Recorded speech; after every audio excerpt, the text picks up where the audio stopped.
We live most of our lives on autopilot. We just get in and go. We drive the streets and the avenues, the roads and the highways. All of these paths laid out and paved for us, and all of them take us to the same place. If you're lucky, it takes 80 or more years to get there. I was on my way to central Utah. I punched in the destination and Google Maps sent me on State Route 89 the entire way there. I could turn on a podcast or a playlist, hit cruise control, and 10 hours later I'd arrive. I'd driven that road through those small Utah towns 100 times, over the bridges and through the mountain passes, the most beautiful country in the world just flying by unseen, unnoticed. But what if I stepped off that automatic path, if only briefly? Instead of Google, I put my destination into Onyx and the result was something else entirely. 10 hours turned into 3 days, driving almost all of it on dirt, a long, circuitous path through National Park and National Forest, sleeping with the dog in the bed of the truck, coffee in the morning before the next leg of the trip. My eyes open, taking it all in. We just, a little side trip up the canyon, through the Narrows, dog out of the truck, let him run. He's having a blast, time of his life. Narrows are sweet. Come on, come. Good boy, good boy. Yep. Good job, buddy. It's cool to be in here.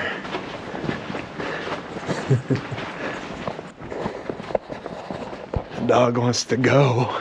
So we're running. All right, bud. Ready? What I love most about dogs is how honest they are. Load up. They don't hide their emotions, and you know exactly what they're feeling. Even more so with a blue-eyed Aussie. If I'm lucky, I'll spend 15 years of my life with this dog. Most days he's content to just sleep at my side as I go about my sedentary way.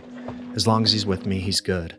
So this trip is as much for him as it is for me. All the new smells, all the new sights, the obstacles to navigate, they enrich his experience and that enriches mine.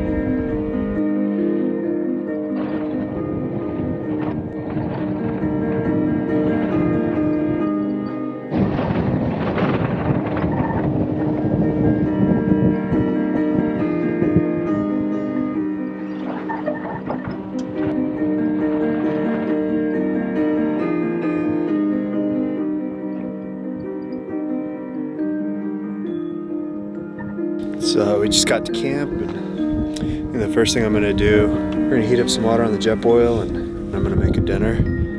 And yeah, we're kind of right beneath the Henry's Mountains, and we're gonna go up and over it tomorrow, I guess. So that's in the background, it's all blurry, but yeah, that right there, that's the Henry's.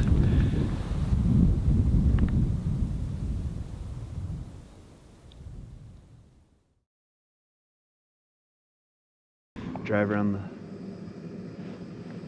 the south side of the Henry's and go over to the highway and on to the next section. So, but coffee first. Coffee, AeroPress.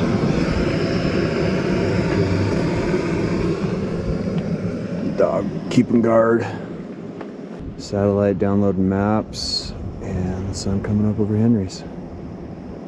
Pretty kick-ass morning. Not a soul around.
Hello, buddy.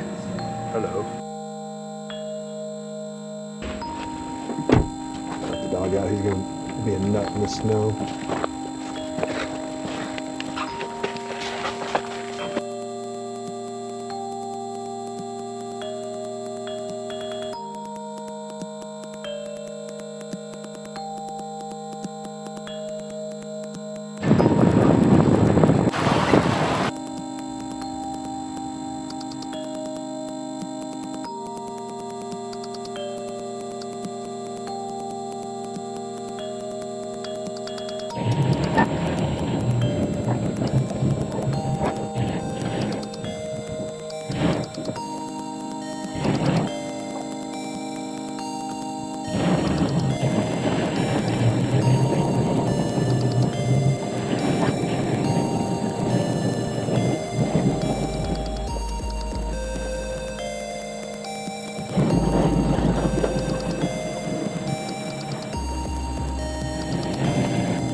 The switchbacks up the Dugway made the dog nervous, and twice he ended up in the seat on top of me.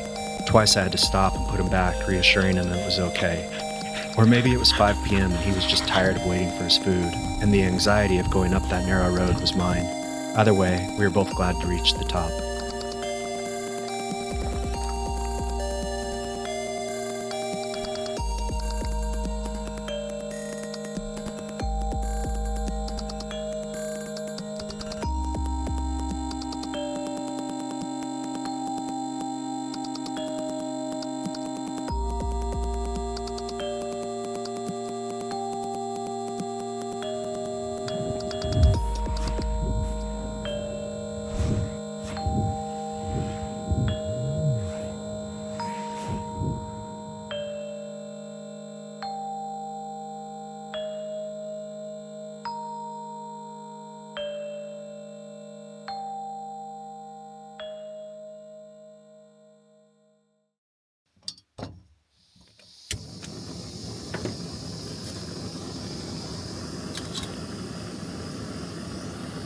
This is Corn Dog. My daughter named him. A mini Aussie. He's about 3 years old. And then I just picked up another puppy. Man, he's a lot, so he went to boarding. He's gonna come home, he's gonna be a good boy. Corn Dog's a shit too. He's just a grown-up shit.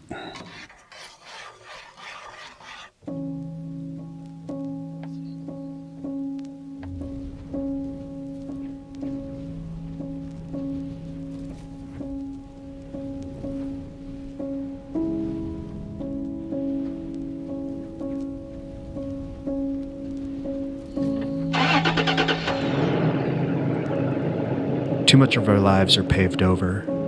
Asphalt roads, concrete driveways, artificial turf lawns.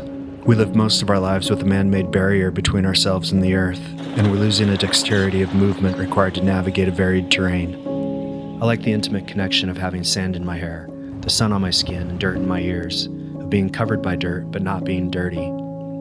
Which is how I arrived at the end of the journey 3 days later. The last 40 miles driving on a freeway because I had a plane to catch.